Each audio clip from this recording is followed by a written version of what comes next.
Hello student, I want to give you a very quick review on graphing from standard form. We did this in class, but I wanted to make sure I put out a video in case there was anyone who was not there in class. So starting with example 1, I've asked you to identify the following for each graph. Identify the zeros, the axis of symmetry, vertex, and 2 other points of symmetry.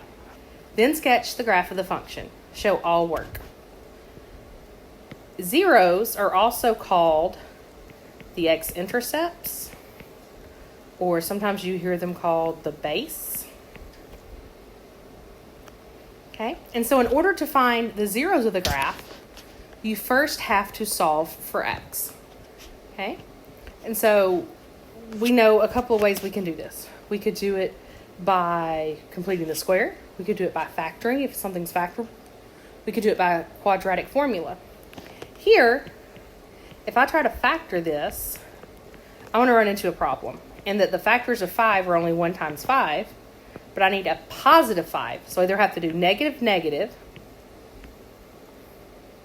which would give me a negative 6 for my middle term, or I have to do plus, plus, which would give me a positive 6 for the middle term. So I can see that I cannot factor that into 2 binomials. So the next thing I'll try is the quadratic formula. So let's see, that'd be negative 4 plus or minus the square root. 4 squared is 16. And then negative 4 times 1 is negative 4 times 5 is negative 20 all over 2 times 1 is 2.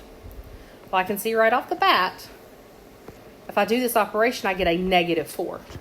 We know when we get a negative under the radical, we can stop because there are no solutions, no real solutions to this problem. So in other words, there are no x-intercepts.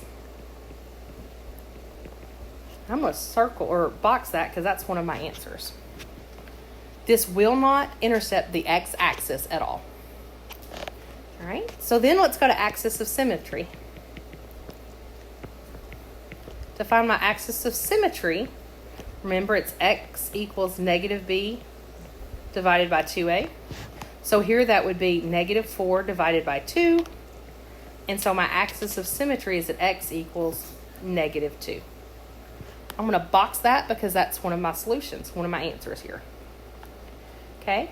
Then, understanding that the axis of symmetry is an imaginary line across which the parabola will be symmetric, I'm going to go ahead and use my imagination to make my imaginary line here. But I'm going to go ahead and imagine it out loud in ink. Okay?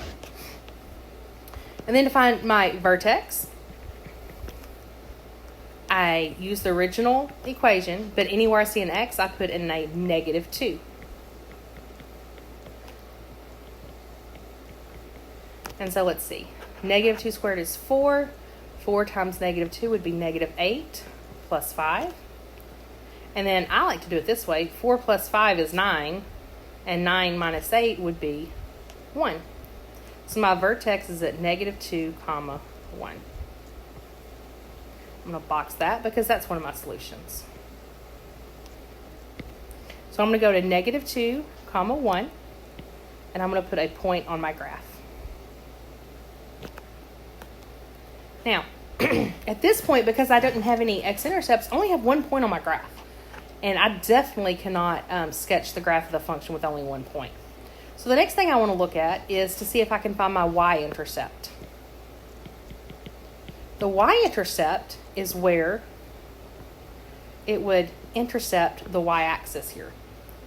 And the y-intercept always has an x value of 0. So the y-intercept has an x value. It's where x equals 0. So all I have to do is take that original equation, and anywhere I see a x, I put in 0. So 0 squared plus 4 times 0 plus 5. Well, that's 0 plus 0 plus 5. So that means I have a point at 0, comma 5. I'm going to box that because that's another key feature of this graph. So 0, comma 5, and I'll put a dot right there. And then to get another point, I'm going to use what I know about symmetry. So this point is two units away from my line of symmetry, which means on the other side of that line, 2 units away, I have another point because we know that quadratics are symmetrical. So that point, let's see, would be at -4, 5. I'll box that because that is yet another point. Now, I really like to have more than 3 points to graph, even though we know the basic shape of this is a parabola, and we know it's going to open up, it's going to be that smiley face because our leading coefficient's positive, right? But I want to have one more point, so I'm just going to pick an x value. I'm going to pick -1. And the reason I'm highlighting this line is this is at x equals -1. So if I pick -1 for an x value, that means that y value, or the ordered pair, is going to be -1 comma whatever the y value is. All I have to do is take that original equation, and anywhere I see an x, I'm going to substitute in a -1. Let me get rid of this highlight here. Oops. I don't mean to get rid of that point. Okay, here we go. -1 squared is 1 plus 4 times -1, so that's going to be 1 minus 4 plus 5, which is 1. So I expect I'll have a point at -1,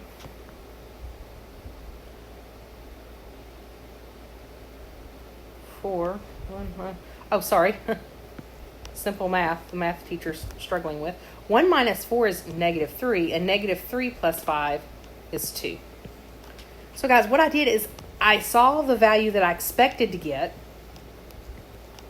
and it wasn't what I got, because that point would have been there, and that's not a parabola. But -1 comma 2 is where I would expect to see that point. So I'm going to go ahead and make this side. And then because of symmetry, 1 unit away on the other side, I know I have a point. And so let's see, that's at -3 comma 2. Look at all these points I'm able to find.